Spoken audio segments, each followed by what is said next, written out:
Hello friends, welcome back to my channel. दोस्तों, आज हम बहुत ही आसान विधि से मैंगो जैम बनाएंगे। आम का सीज़न भी है तो आम भी आपको बहुत आसानी से मिल जाएगा। तो बहुत ही कम खर्चे में हम इस जैम को तैयार करने वाले हैं।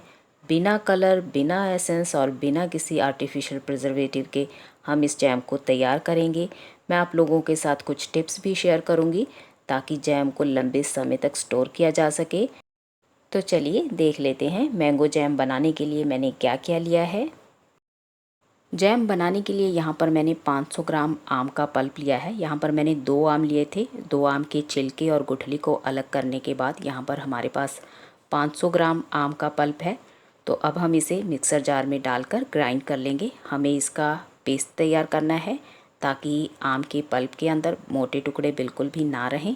तो देखिए, इस तरह से हम ग्राइंडिंग जार के अंदर डाल लेंगे और इसका बिल्कुल फाइन पेस्ट तैयार कर लेंगे।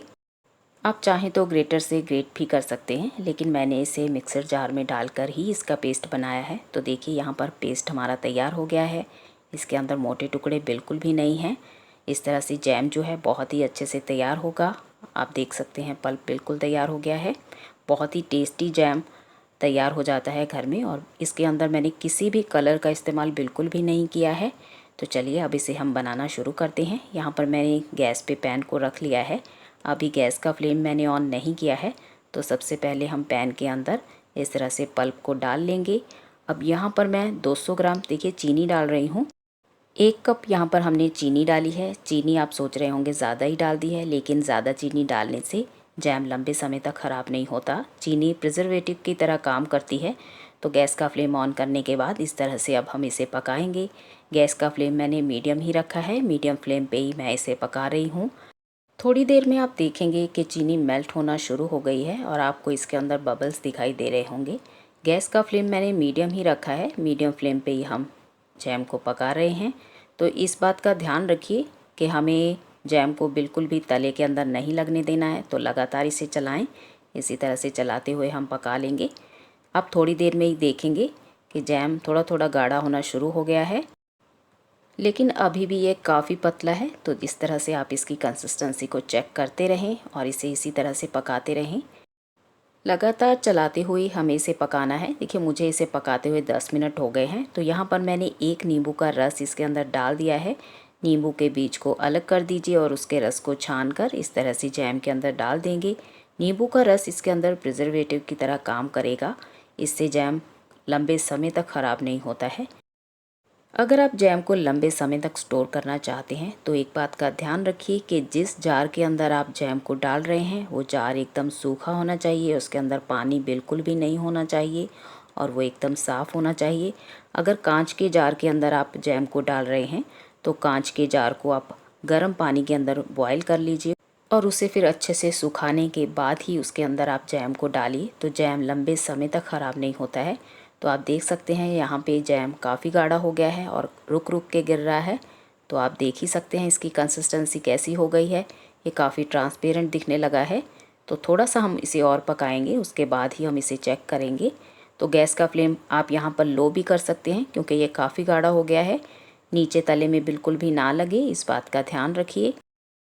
फ्रेंड्स, ये होममेड जैम है। हमने इसे बिना प्रिजर्वेटिव, बिना कलर और बिना एसेंस के बनाया है। आप इस तरह से बहुत ही आसानी से घर में जैम तैयार कर सकते हैं और लंबे समय तक स्टोर भी कर सकते हैं। तो चलिए अब गैस का फ्लेम लो कर देते हैं और इस तरह से जैम को प्लेट में डालकर चेक करेंगे। देखिए, प्लेट को मैंने सीधा ही रखा है। ये बिल्कुल भी नीचे नहीं आ रहा है। इसका मतलब जैम तैयार हो गया है। अगर आपका जैम थोड़ा सा भी गिर के नीचे आता है तो आप थोड़ी देर के लिए उसे और पकाइए। तो मैं इसे और नहीं पकाऊंगी। अब गैस का फ्लेम बंद कर देंगे और इसे हम ठंडा होने देंगे। ठंडा होने के बाद जैम और भी गाढ़ा हो जाएगा। यहाँ पे जैम थोड़ा सा ठंडा हो गया है। तो ठंडा होने के बाद मैं आपको दिखा रही हूँ कि ये कितना गाढ़ा हो गया है। अगर हम जैम को थोड़ी देर के लिए भी और पकाते तो जैम जो है जब हम खाएंगे तो वो दांतों में चिपकने लग जाता है।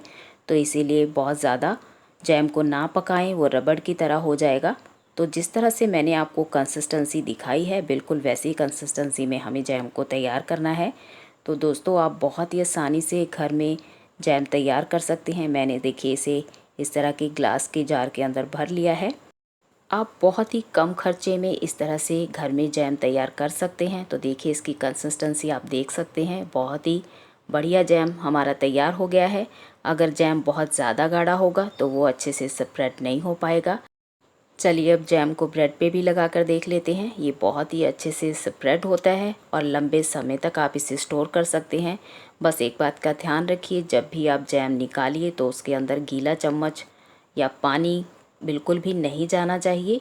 तो इन बातों का ध्यान रखेंगे तो जैम कभी भी ख़राब नहीं होगा। आप 1 साल तक जैम को इसी तरह से स्टोर कर सकते हैं।